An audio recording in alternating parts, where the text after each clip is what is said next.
Bien, hoy vamos a referirnos a un homenaje al profesor Humberto Maturana y vamos a hacerlo a través de analizar de forma conceptual su concepto más importante probablemente que nos ha dejado en ciencias, que es el concepto de autopoiesis, y lo vamos a hacer también aplicado a una comprensión del sistema nervioso, lo que vamos a llamar, ¿cierto?, una comprensión aventajada, un punto de vista aventajado del sistema nervioso. El profesor Maturana nace en el año 1928.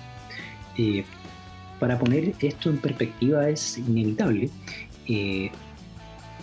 precisar dónde Humberto Maturana se ubica en la historia de la idea de lo mental, ¿cierto?, o de lo que es el problema mente-cuerpo, o la historia de la mente. En este esquema tienen ustedes en el recuadro en blanco distintas corrientes que han mirado la mente de distintas perspectivas, partiendo, por ejemplo, acá arriba con el animismo, ¿cierto? Acá el dualismo, por ejemplo, el monismo, el materialismo, la frenología, el mesmerismo. Llegamos a inicio de 1900 a la fenomenología como un movimiento que vamos a ver muy, muy interesante, que tiene una intertextualidad hacia el concepto de autopoiesis, que es muy, muy interesante de mirar. Y bueno, básicamente, si nosotros vemos el profesor Maturana, que está acá abajo su nombre subrayado en rojo, podría precisarse que su trabajo comienza a ejercerse con más influencia en el ámbito científico desde 1955 en adelante. Él va a Harvard, ¿cierto? Y pasa 6 años ahí, obteniendo primeramente su doctorado, y después se queda trabajando en el MIT, en el Massachusetts Institute of Technology.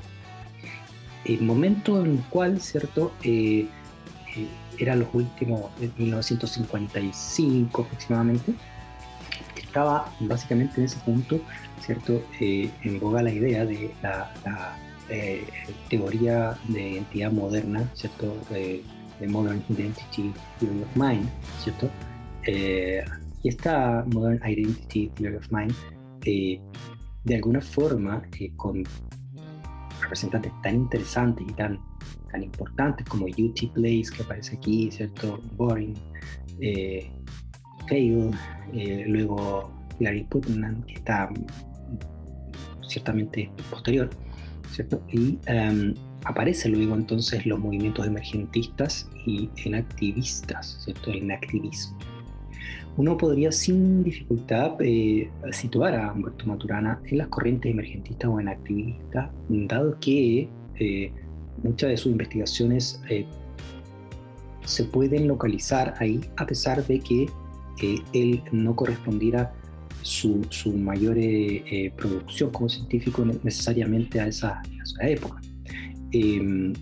Pero como epistemólogo, como científico, uno podría sus trabajos localizarlos ahí. A pesar, como insisto, como digo, digamos, es su trabajo científico, en este caso en retina, en Harvard, en MIT, ¿cierto?, tiene que ver más con el periodo de la Modern Identity Theory of Mind. Por supuesto aparece su discípulo Francisco Varela también aquí, del cual es imposible no hablar a propósito de autopoiesis. Vamos a ver el concepto en general. La palabra autopoiesis surge como un neologismo para referirse conceptualmente a la organización circular de lo vivo y responder a la pregunta: ¿qué es aquello que describe la vida y la diferencia de lo no vivo? Una unidad autopoiética entonces posee una organización tal que todos sus procesos generan componentes que A, producen los procesos, y B, constituyen a la unidad en el espacio físico, que es lo que se denomina una dimensión topológica. Esto es muy importante mencionar, debido a que no podemos olvidarnos de que es una unidad con identidad y distinta al entorno, aquella que se constituye a partir de las propiedades de la autopoiesis. Entonces aparece una unidad con identidad que mantiene una organización estable. Cuando uno, esto es lo general de la autopoiesis, vamos a intentar ahora ir rastreando el origen del concepto, que es una historia en sí misma, ¿no? Cuando uno rastrea el concepto de autopoiesis, tiene que remontarse a 1960, el momento en que Humberto Maturana regresa a Chile de su doctorado a la Universidad de Chile y consigue una ayudantía, ¿cierto?, para la cátedra de biología en la carrera de medicina en la Universidad de Chile, donde le dan la oportunidad de realizar 5 o 6 clases de los temas que él encontrara más pertinentes, que él tuviera mejor manejo. Y por supuesto aquí aparece el tema del origen, ¿verdad?, que es uno de los temas muy importantes. Evan Thompson, ¿cierto?, un gran filósofo, realmente, digamos, siempre se refiere a estos problemas con el problema del origen, ¿no? Y era un problema que abordaba ya de forma teórica en ese punto Humberto Maturana. Resulta que estando en una de esas clases, un alumno levanta la mano, un joven estudiante de medicina, y dice: señor, usted dice que la vida se originó en la Tierra hace más o menos 3.500 millones de años atrás. ¿Qué sucedió cuando se originó la vida entonces? ¿Qué comenzó al comenzar la vida? ¿De qué modo usted puede decir ahora que la vida comenzó en ese entonces? Esa fue la pregunta que hizo este joven estudiante de medicina. Y Humberto Maturana no tuvo ningún problema, ¿cierto?, en decir en ese momento: mire, no sé, pero si usted viene el próximo año a esta misma clase, yo podría proponer una respuesta. Lo interesante es que Maturana se toma muy en serio esta pregunta, porque le pareció muy, muy importante. Básicamente estaba preguntando qué es aquello que se puede reconocer como lo vivo. Entonces es una pregunta que sin duda apunta al origen, a la pregunta por el origen. Y él decidió plantearse luego la pregunta, reformularla de otra forma, de una forma que él estima es más completa, diciendo que la pregunta sería: ¿qué comienza cuando comienzan los seres vivos en la Tierra y se ha conservado desde entonces?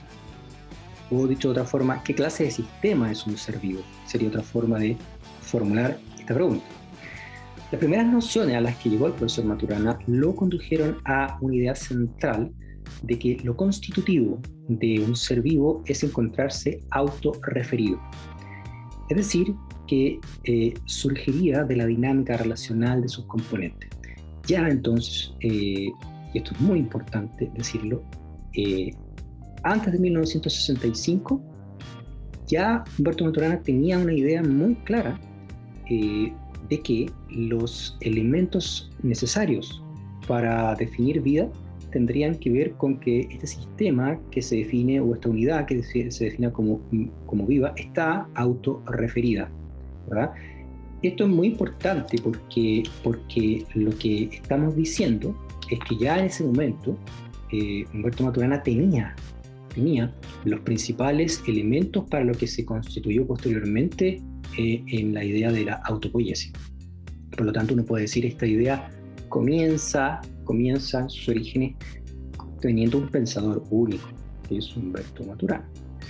El año 1965, ya Humberto Maturana había concebido la idea de que un ser vivo presenta lo que denominaba una organización circular de transformaciones y de producciones moleculares, ¿cierto?, de modo que conserva la organización. Eso estaba ya dicho. Entonces, ¿qué es el centro de lo que es el fenómeno o el concepto de autopoiesis? Bueno, resulta que, para continuar con la historia, el año 1966, para ser más preciso, en abril del año 1966, un joven estudiante de biología llamado Francisco Varela llega al laboratorio de Humberto Maturana y la historia dice que cuando Maturana le pregunta: bueno, pero ¿qué te interesaría hacer aquí a ti?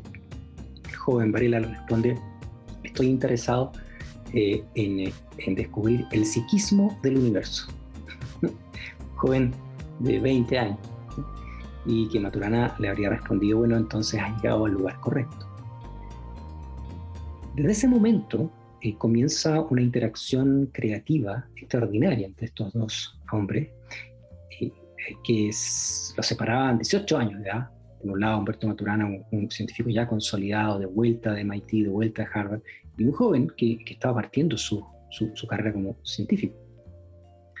Y esto culminaría en mayo del año 1971, cuando aparece el concepto de autopoiesis por primera vez. No de modo formal, como lo vamos a ver, pero ya aparecen las primeras notas de estos pensadores, el concepto como tal, mayo de 1971. Y al parecer, y ambos coinciden en esta idea, Maturana y Varela, aparece tras una conversación con un amigo de ambos, que es José Bulnes, quien acababa de publicar una tesis sobre el Quijote, y donde utilizaba la distinción entre praxis y poiesis. Y entonces aparece, cuando están conversando, la idea de que poiesis, generación, ese es el concepto que estamos buscando, esta idea de la autogeneración. Entonces vamos a generar este neologismo que va a ser autopoiesis. En el invierno de 1971, Maturana y Varela, ¿cierto?, trabajan intensamente en una casa a las afueras de Santiago, junto al mar, en un manuscrito que finalmente tendría 74 páginas y llevaba por título Autopoiesis, The Organization of Living Systems. Estaba escrito en inglés en su versión original, pues su idea era publicarlo fuera de Chile, publicarlo como un libro fuera de Chile, publicarlo como un paper en una versión reducida fuera de Chile. Y lo que sucedió fue que el texto de este manuscrito no tuvo aceptación inmediata. No solo no tuvo aceptación inmediata, sino que tuvo al menos 5 rechazos, tanto a journals como a editoriales de textos de libros.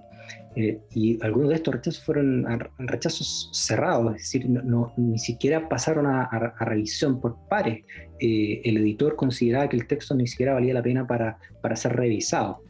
Entonces, lo que decían hacer finalmente es recurrir a la editorial de la Universidad de Chile y publicarlo ahora en castellano, el año 1973, que es entonces el año donde uno puede decir este concepto fue formalmente publicado por primera vez en este texto que ustedes ven acá, obviamente en su primera edición, de Máquinas y Seres Vivos. Luego entonces aparece la segunda parte, Autopoiesis, la organización de lo vivo. Ahora, luego es importante decir, porque acá aparece una parte de la historia que es relevante. Un año después, en 1974, aparece en la revista Biosystems, por primera vez publicado el concepto en inglés fuera de Chile. Y si ustedes se fijan, acá, a diferencia del texto, acá el primer autor es Francisco Varela. Va como segundo autor Humberto Maturana y como tercer autor Uribe. ¿Qué había sucedido? Que mientras realizaban el escrito de Máquinas y Seres Vivos, Maturana llega a la conclusión de que la idea de autopoiesis tenía que reforzarse con conocimientos matemáticos y una demostración matemática que le diera validez a este constructo. Y él dice cómo Francisco Varela tenía una mente matemática muy importante, y yo no, dice Humberto Maturana. Entonces acordamos que él iba a trabajar en esa forma de describir la autopoiesis de modo matemático, y en ese trabajo se apoyó y lo hizo junto con Uribe, que era de la Facultad de Departamento de Electricidad, de Ingeniería de la Universidad de Chile. Y entonces, bueno, Varela hace este trabajo junto con Uribe, obviamente también con Maturana, y se formula una organización autopoiética que es simulada en una pantalla de un computador a través de un programa sencillo que tiene los requisitos para que emerja de él, dándole algunas variables sencillas, un sistema autopoiético que sea capaz de autoconservarse. Entonces es una especie de modelación muy incipiente, con los recursos obviamente computacionales de la época, ¿cierto? Para decir, mire, esto que pensamos funciona dado que hay un modelo matemático, y cuando se aplica, ¿cierto?, en ciertas condiciones emerge aquello que nosotros pensamos que debiera emerger, que es una unidad autopoyética. Ahora, este paper del año 74 tampoco resultó fácil de publicar. Se publicó gracias a una persona particular que se llama Heinz von Foerster. Heinz von Foerster es un científico, un cibernético, que en ese momento ya era de una gran reputación y que era amigo, digamos, de Maturana y Varela y se visitaban frecuentemente, que viene a Chile en el año 72, 73 y lee este paper, no lee el texto de Máquina y Ser Vivo, lee el paper que ya estaba realizado por Varela, Maturana y Uribe, y le parece fantástico más que personas de otra cultura, de otra background sociocultural, que hablaban otro lenguaje, otro idioma, estaban pensando algo muy parecido a lo que él estaba pensando en aquella época, ¿no? Estas nociones de circularidad, y realiza algunos aportes de forma, no de fondo, al paper, y se lo lleva físicamente cuando regresa, digamos, a su país, y él era revisor y además tenía conexiones con algunos de los editores de Biosystem, y por lo tanto presenta el paper, y el paper finalmente es revisado y aceptado. Entonces, entender que la primera vez que el concepto aparece al mundo, el primer autor es Varela, pero a propósito del acuerdo al que habían llegado con Maturana, ¿cierto? De que tenía que haber una demostración matemática de este concepto y una simulación que diera resultado, ¿cierto? Pero no olvidemos la primera vez que se enuncia y quien desarrolla las nociones por primera vez de sistema autorreferido o la idea de la circularidad, ¿cierto? Es Humberto Maturana del año 60 y hasta el 65.